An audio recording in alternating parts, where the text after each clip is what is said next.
Everyone loves the entrepreneur or the self-employed route because you're your own boss, right? Which can be a really good or a really bad thing. Right. If you look at it from the perspective of, would I let my employee do this? Or would I have to ask permission from my boss to go do this? Right. It changes your perspective a little bit. It's a tough balance too, because some of the time suckers we have listed out, they're going to lunches, going to coffees with lenders or title reps or whoever wants to invite you. Just today, someone invited us in the team to go play Top Golf. Right. And I'm like, well, I'd love to, That but sounds great. And it's not that you couldn't. right. Should you? I'm Rhett, And I'm Brandon. and we're the house dads because we're dads who sell houses, But we're also husbands, business owners, sports freaks, Christians. friends, marketing nerds, TV show bingers, and so many more things. Like so many of you, we're just trying to do it all, and we're trying to do it well. And that's what we're here to talk about. What's up, everybody? Welcome back to episode 6 of House Dads. I am your co-host, Rhett, and I have here The other part of the Brandon. Coco. Yes. All right. Welcome. Thanks so much for tuning in. If you've listened to the other episodes, we hope you enjoyed them. Absolutely. I feel like we got some good feedback on them. But we are excited to bring you episode 6. The topic on this episode is how to work yourself out of a rut. Right. How to work yourself out of a rut. Brandon, tell us a little bit about how you came about that. What the heck is a rut anyway? Yeah, exactly. So I think, especially being out here in Livingston Parish, a lot of people will start immediately thinking deer. That has something to do with rut. Yeah. I don't know. But that's not the rut we're talking about here today. If you just go to Webster and look up the definition of rut, it's this. A rut is a groove in the earth caused by an incident like wheels getting stuck. Now, that's the literal definition, but what we're going to be talking about today is more of like a boring routine, a mundane routine that you do over and over and over that can be hard to break. Okay. Right? And so when I say, today's episode, we're going to be talking about how to work yourself out of a rut, we're talking about how to work yourself out of, not when you get your truck stuck in the mud. Sticking with the LP theme. Yeah, here. I don't know anything about that. I'd have to call somebody. It's the boring routine that's so hard to break, right? It's that just normal tendency, that day-to-day, that a lot of times we get stuck in it, whether it's a season of life, whether it's just like one phase of our life, one area of our life, that we get stuck in that normalcy, and it just ends up being, just monotonous and the same thing over and over. Yeah. Do you have any specific Yeah, example? and that's why, I think we've all, regardless if it was at work or at home or in your spiritual life, we've all found ourselves in ruts in these seasons. And I think the most prolonged season of life that I ever had, and it's probably similar for a lot of us. Yeah. Usually these ruts or these difficult seasons, these monotonous and boring seasons or whatever, can come when you have a major disruption or a major life change. We've had one of those recently. Yeah, a pretty big massive one. I don't know if you heard of COVID, right? I'll never forget, like when COVID, you started to hear the whispers of people getting sick. And I'll tell you this, before I tell you my COVID story, that mine was very, suffered some things that didn't have anything to do with the loss of life and anything like that. It's very mild compared to what some people lost during COVID. So I don't want to discount that at all. But I'll never forget the first time I heard about it, and then we had some conversations at our church staff about when are we going to keep having services? Are we going to shut everything down? Right. You remember the tension behind that. Dude, yes. And for pastors, like the decision, no matter what, you were going to get hit pretty hard from one side or the other. Right. Like if you stayed open, then like you don't care about anybody, you hate everybody, you just want everybody to get sick. And then if you closed, they were like, oh, you just don't trust God. Yeah, dude, it was a balance act for so many people. But yes, the churches, it's like, do you stand strong? It was brutal. Do you cater to health? It was just, so I can imagine the thought process. It was brutal. So, obviously I just helped talk my pastor through it, but it was ultimately his decision. And so what we did was just go online. Yeah. Tell everybody to stay home, stay safe. And we just had, kind of critical staff in our worship team that would be there, and we would film services. And I'll never forget sitting in our sanctuary on a Sunday, looking around and nobody there except for a couple of staff members in our worship team, and we're recording this service to put it out. And you've got a big church. Yeah, and it's just a completely empty building with like 15 of us. And so we're sitting there filming this service, and I don't know why it was that Sunday. Like usually people just kind of, they just, on Sundays, they don't usually talk too much business and whatnot. Right. But I had 5 transactions going on at the time, 5 buyers that I was working with at a time. Mm-hmm. And that Sunday morning, during that service, while we're sitting there recording it, 3 of them texted me and said, I can't go through with my deal anymore. Oh, wow. And it was all because of reasons. One that said, like, without a shadow of a doubt, because my boss already said he's significantly cutting my hours wow. starting Yeah. this next week. All related to the pandemic, all related out of just, I don't know, all the uncertainty that had to come out of it. And so that disruption in my normal routine sent me into a new routine of, well, I'm not going to the office now. Yeah. I'm at home with Courtney and the boys. And I started to fall into this, man, I never forget. Like, remember they were doing all the press conferences? Yeah. I didn't watch the news or anything like that, but I was glued to them. Like, I was looking at the next address. Yeah. I was looking at the next, like, okay, is this going to be a month long, 3 months long, 6 months long, 2 years long? Will life ever go back to normal? The literal definition of a disruption. Yes. Like, you just don't know what the heck's going on. I had no idea what was going on. And I fell into a rut. Yeah. I fell into the things that I was used to doing before, was going to the office, and I had my routines and I had my disciplines, and all of those things went completely out of the window when all that started. Yeah. And so the lessons that I guess I'm going to be sharing, or we're going to be sharing with you today, are things that finally got me out of that. Right. And so it may not be COVID for you. It may not be that prolonged of a season. Uh-huh. It may be something that right now you're going through that's just in one area of your life, but you find yourself doing the same thing over and over and over, and you don't really have any joy in it. You don't really have any life in it. Right. That's what we're going to be talking about today. But have you had seasons or times or things like that you've been? I think what comes to mind for me isn't like business related at all, which kind of goes along with the house dads theme here. We're both dads. We're also dads in the stage of toddlers, so we're kind of fresh out of like that newborn, early kiddo stage. Right. And for me, I think, you said you're a routine guy. I'm a routine guy. I try to wake up every single morning, same time, kind of do my thing to kind of get fueled up for the day. But man, when you have a baby, Changes things. it just, talk about a disruption, Right. and not in a bad sense. You have a baby and there's late nights, and I'm the type of dad where I feel bad and guilty if I don't like help, and I'm not hands on. So Right. I would help during the night with with feedings, even though I can't do anything. I'm just there to support. Right. But man, just the first probably 4 months of just feeling like a zombie. Yeah. When you have kids, right? And then you have to go to work, and like people are asking you questions about the biggest investment of their life, and you're just hoping you say the right thing or you give the right advice. But that was just a very, it was a definition of a rut for me. Yeah. Just because it's monotonous. It is monotonous. Yeah. It's just a time of, you're trying to keep a baby alive. Yeah. As well as just stay awake. And it's hard too, because in something that you should be so full of joy. Yeah. You kind of struggle to find joy when it's like, man, I don't know if this was everything else. There's to be. there's little sparks of joy, and all of a sudden you're like, wow, this is also pretty miserable. And then you're expecting everybody else to be like, can I help you? But they're also kind of like, yep, that's kind of how it is. Yeah, Huh? You're like, good is this life now? Yeah. So yeah, a rut for sure. And just the monotonous, and it is a routine. Don't get me wrong. And I love routine, but it's a different kind of. It's a very like not up to you routine. Exactly. You're someone else's You can't set it. routine. There's feedings. Man, I think it was Madison. Madison had the best ability to wake up like an hour before my alarm. Love it. So I'm like, once I get her back to sleep, do I go back to sleep and get like 15 minutes? No. Or do I stay awake? I guess I'm awake at That's 4 the a.m. worst.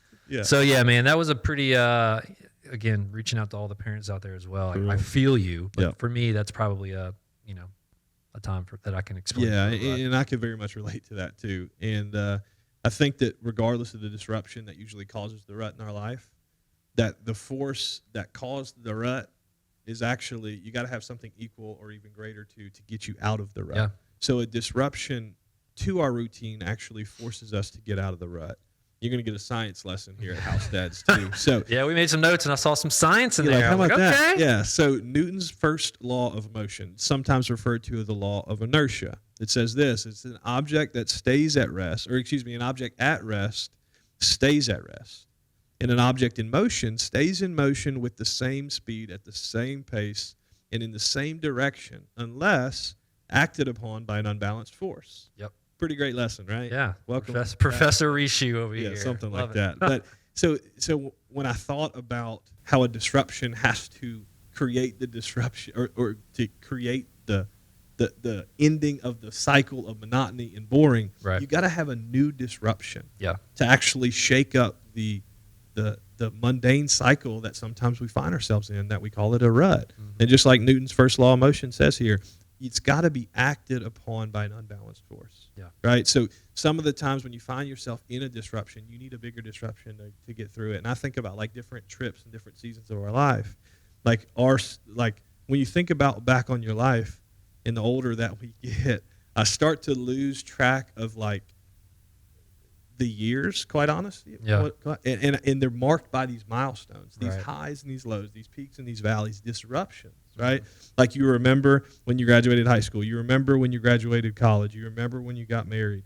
I remember one of the marking points in my life was 2016 with the flood. Yeah. Because it was a major disruption. Yeah. We all remember COVID because it was a major disruption. The years in between, they kind of blend together. Yeah. They're just kind of monotonous. Yeah. Exactly. So disruptions are what we remember. Right. And so when you're in those boring states of life, you have to force a disruption. Yeah. Right. And so that's what we're going to talk a little bit about and kind of talk some of these points through. In the first point I've got for you, if you need to work yourself out of a rut, you need to find that disruption to your routine, is you have to be grateful. You got to be It comes grateful. back to being grateful. It does. It's kind of Like- a theme we have. Yeah, like we talked about a couple episodes ago, even more than time management, we're going to get into that in a moment, it's mind management, Right. right? Because I've seen it in different seasons of my life, and I want you to add to this too in a minute, but like in different ministries I've been a part of, and even specifically like when those 3 buyers said, I'm done, Yeah. on that Sunday, I forgot about the 2 that were still in, Yeah. and we have that natural tendency when we have difficult things going on in our lives to take for granted what we do have, wishing for what we don't. Yeah. I'm Absolutely. sure you can relate to And it's kind of like, that's an example to that. You tend to focus on the things that are maybe negative. Like if you were to host a party, you think about who wasn't there rather than Exactly. focusing on Who who's was- there to celebrate Yes, with you. Yes. But yes, choosing to look at the good, like you choosing those 2 buyers to look at, and kind of jumping over to my example, like, yes, those are long nights, those are long days, but man, how many people would kill to just have those days, That's right? right. It's Exactly. you're literally raising a human. Yeah. And in our case, I mean, one was a foster case and one was biological, but still, like, man, you're helping someone. So Exactly. choose the joy in that. Be grateful that you have 100%. the chance to do it. 100%. Whatever it is, whether it's at work, at home, or in spiritual life, like being grateful for what you do have sets the stage for actually you to be able to work out of that rut. Right. Because a lot of the times the rut's in our mind, like it may be self-imposed and it becomes self-fulfilling because we start to think a certain way, and so we start to do a certain way. Yeah. So I remember a lot of times, even in my business, when it was flourishing and thriving and, my personal business is taking off and doing a lot of things, that we can find ourselves comparing and contrasting and looking at what everybody else is doing, and we forget to just be grateful for like, man, years ago, I wished I hoped and dreamed and prayed that I was in the position that I'm in today. Yeah. And I think, too, the perspective of you're grateful for your situation, That's right. but it helps to be grateful for others as well. That's exactly right. right. So in an example of real estate, like you can be like, oh man, I only have 1 deal pending right now or 2 deals and I want 5 deals. But at the end of the day, you're helping someone That's right. like buy or sell, or in general, they're doing something with the biggest investment. Be grateful for them. That's right. If they were to know behind the scenes, we're like, oh, I want more. They'd be like, okay, well, sorry, I can go somewhere else, So being grateful for other people's circumstances That's as well exactly goes a right. long way. That's exactly right. Yeah, being grateful, it just helps keep everything in proper perspective so that you can kind of get into the nitty gritty. And so that leads us to our next point. The next thing is to, after being grateful, is you have to revisit your goals, Yeah. right? And, specifically for me and specifically for realtors who may be listening, your goal is not necessarily just how much money you want to make or how many houses you want to sell. Right. What I'm talking about is like, what are the new tangible things that you wanted to implement in your life and in your business that you said was going to actually make a difference? Yeah. What was actually going to lead to accomplish the things that you desired? And we may have to get into a whole goal setting thing one Probably day, so, yeah. right? But when you set goals, it's not just a production goal, it's not just a volume goal, it's just not a number of transactions or whatever it is, or if it's like spiritually or in your personal life, we can equate it to like losing weight. It's not like I just need to lose 20 pounds, Mm-hmm. right? That's not the end goal. What we actually have to, or if that is the end goal, you have to break down that goal to Yeah. what's going to be the actionable, trackable items that Yeah. you can do and accomplish. Right. That's going to result in you losing the 20 pounds. Absolutely. It goes deeper than a goal. And you can call it a goal, a commitment, or whatever you want to call it. But, a lot of people kind of choose their why or Yep. choose their what. And that's just a much deeper thing. Like what wakes you up in the morning? Is it, I want to sell 1 house? Or is it, I want to sign 1 new client? It's no, I want to sell a house or sign a new client because it's going to lead to being able to put my kids through a school, Exactly. or Right. bring them on vacation, or Right. flourish in my family or whatever. It always leads to something much, much deeper. That's right. So Yeah. revisiting that is obviously You important. have to, yeah. So like and then when you're grateful initially going into that, it keeps you in the proper mindset and the proper perspective to say, okay, let me revisit the reason why I'm even doing what I'm doing in the first place. Right. Right. The best thing to do when you don't know what to do is to determine what you wanted. Yeah. Right. So if you don't know what you're doing, if you find yourself in that boring monotony, just the day to day, like the definition of insanity, doing the same thing over and over and expecting a different result. Yeah. Well, then you need to go back and say, well, what do I want from life anyway? Right. Like, what do I feel called to do? What am I trying to do? Let me revisit that. Let me revisit what life I want and the goals that I've set to get there. And so that's really the second thing is revisiting your goals. Do you, I've always kind of thought these were super corny, but do you have a vision board? I don't. I don't either. I don't. I don't want to knock them by any means, but I get the premise of Sure, it. me too. If you're not familiar with vision boards, a lot of people get together, they'll get photos or words that mean a lot to them. They'll put it on a poster board, and they'll put it where they can see it every single day. Right. And I think I've always got a weird taste in my mouth with it because a lot of times you see, and again, you don't want to judge other people's Sure. hope, goals, Nope. and Not at all. what they want, but you see the sports cars on there, you see the big houses. So on the surface, it can seem superficial. Right. But there's also words on there, family, Yes. vacation, because that's going to lead to nourishing your family, whatever. But that's how some people revisit their goals. So That's I right. think finding whatever helps you in revisiting Exactly. that. I think it's a great point. I think you bring up vision and how important it is.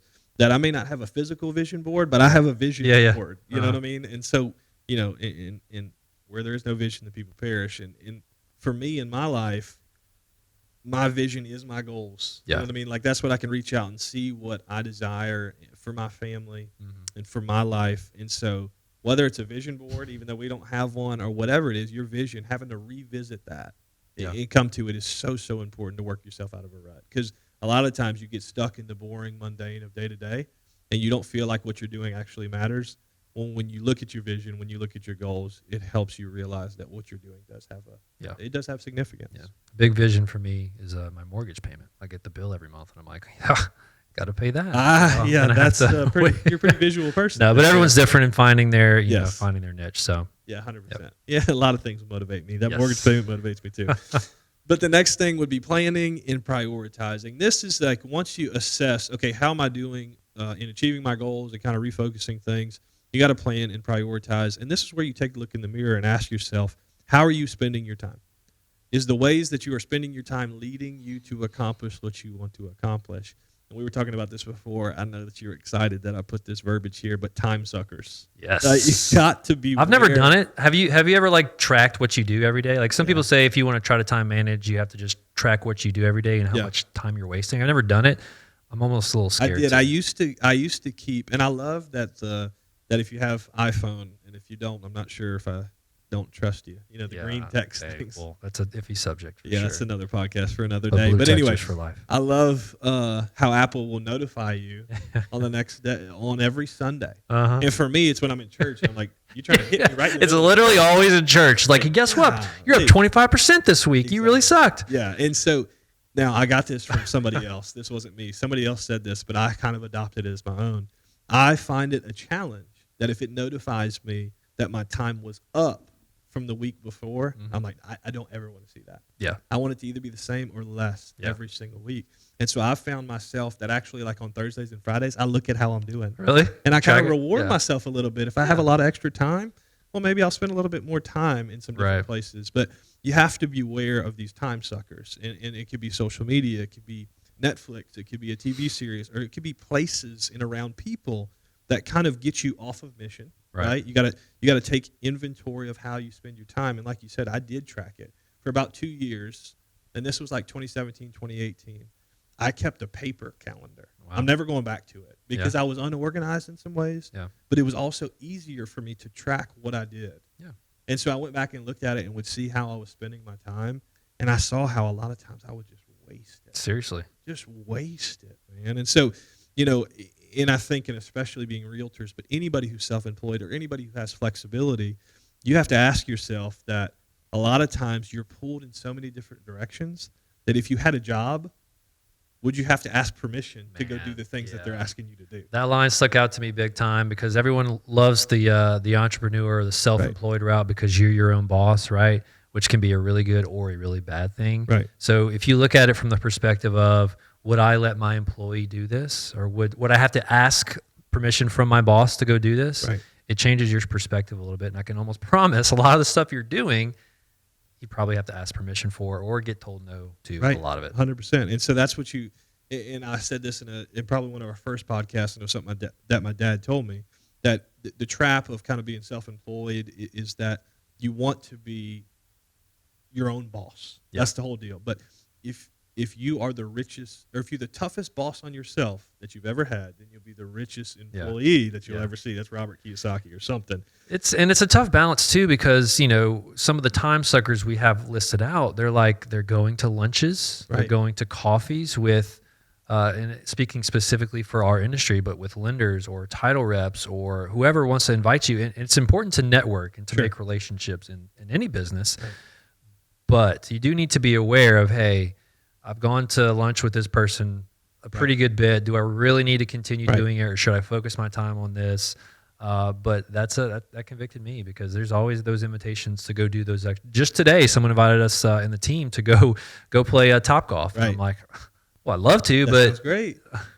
But is it? And it's not that you couldn't. Right. But should you? Should Right? you? And so that's one thing that I have to evaluate really, and even more so.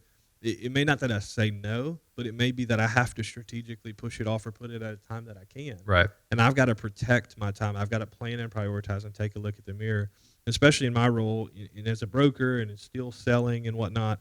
And then also as a pastor and trying to, take care of people in that role as well. So one of the hardest things I have to do is tell people is like, hey, no, I can't meet for coffee right now. I can't have lunch right now. Or what I do is I have to protect the parts of my day that I know is going to be like my deep work time. Right. Where I can prepare a message, where I can prepare for a meeting, where I've got to return emails and return calls and put out fires on the deals that I'm working. Yeah. And then I know later in the afternoon, that's when I can go and have coffee and take I'm care able of those to, things. I'll take care of it for sure. So a lot of this goes back to one of our earlier episodes, work-life balance, Right. how to protect your time and prioritize and plan. But Right. obviously this is clutch. Yeah, and I want to add this in here too when it comes to planning and prioritizing. When I found myself in this rut, I would make excuses for myself and say, well, at least I'm spending a whole lot more time with Courtney. Or, I'm staying at home. It's all we can do. So we can watch The Office again, So not a bad use of time, but it could have been better. Right. And so I used to feel guilty about this, and I don't want to hear your thoughts about this, but about like planning time for her and I. And what I mean by that is like formally putting it in my calendar as an appointment like I would do anything else. Right. And I started doing that, and it actually made it so much more rewarding and so much more carefree. Yeah. Because I knew, like, hey, once I got home from work or whatever it was like this was family time, and I was putting it in the calendar. Right. So I started to schedule that a little bit more to where, like, okay, this is date night on this night. Nothing is coming to interrupt that. This is already in the calendar. If something pops up, I'm sorry, I'm already busy during that time. For sure. So we put things in our calendar that are important, that matter. Exactly. So why not put things like personal things in our calendar as well? And that shows, that'll show your spouse, your family, that you prioritize them too. It's not just work, but it matters. It matters, and that's why we do it. Right. Yeah, I think for some reason I was under the impression that like it would almost reduce it because it was in the calendar just with like the work stuff. Right. But no, it's because it's important that I do put it in a calendar. If it's not in your calendar, it doesn't exist. Is a line I hear a lot. Yeah, and so just going through the last thing is that we hit through a lot of stuff, and it was kind of a bigger picture deal about working out of a rut. But I want to just kind of leave you with this and encourage you with this: is that slow is still forward. Oh yeah. Right? Like just move forward. Yep. We get stuck in this rut of just doing the same thing over and over. Even if it's a small disruption, it's a disruption. Yeah. Do something new. Implement something new into a routine. Create it and make it a discipline. And this may be a little teaser into the next episode we're getting into, but just a new small disruption, new small routine can make a massive change over time. Absolutely. And so, I used to say this a lot when we were really focusing on calling leads and stuff like that in the office, but activity produces activity. Right. That like it's almost just happens by osmosis when you're around other people who are doing things and when you're just doing stuff, even when you feel like you don't have anything going on, just by being in the office, just by making the calls, just by putting in the effort, maybe even if you feel like you're not doing it very effectively, it's going to eventually create some type of activity. Yeah, at the end of the day, it takes effort to do. Like, we can continue to be stuck, we can stay in our rut, but to have the desire to revisit our goals, to plan and prioritize, all that stuff requires us to make the choice to do it. And I love that it's like slow is still forward. We don't have to go like jump out of it and be this triumphant victor. Just take it slow. Just take it slow. Take it slow. Just take it slow. So I love it. Yeah, and I think I'm not a big technology guy. Mm-hmm. Like Courtney was on me because the internet was like really slow and not working right at the house. Mm-hmm. And so my feel safe is just unplug it and plug it back in. Right? Like no matter what the technology is. Like, oh, the TV's not working, just turn it off, turn it back on. Yeah, that's it. Unplug it. But how often does that actually work? Yeah. And that's the same thing with us. Sometimes you just have to have that reset. Sometimes you just have to kind of recharge. You just got to unplug, plug it back in, try something new. Yeah, you're teasing the next episode for sure. That's all that we got. Love it. That's all we got. Sweet. Well, anything else you want to add? No, that's it, man. Sweet. Well, I love it. I think we need this as well. We're not immune to any ruts by any means. So thanks for sharing your heart with that. So thanks so much for watching. We are doing our best to keep these episodes a certain length. I think we're nailing it. We're doing well. Yeah. Give us feedback. We'd love to hear what you have to say about things. If you're in a rut, if you got out of one, let us know. Maybe we'll get to the point where we share people's stories with that. Awesome. But don't forget to subscribe, to like, to comment, to all that stuff. I'm sorry we have to tell you, but we're trying to grow this thing, right? So watch us on YouTube. Share this with somebody you think may find it valuable. And we'll see you next time. Catch you next time.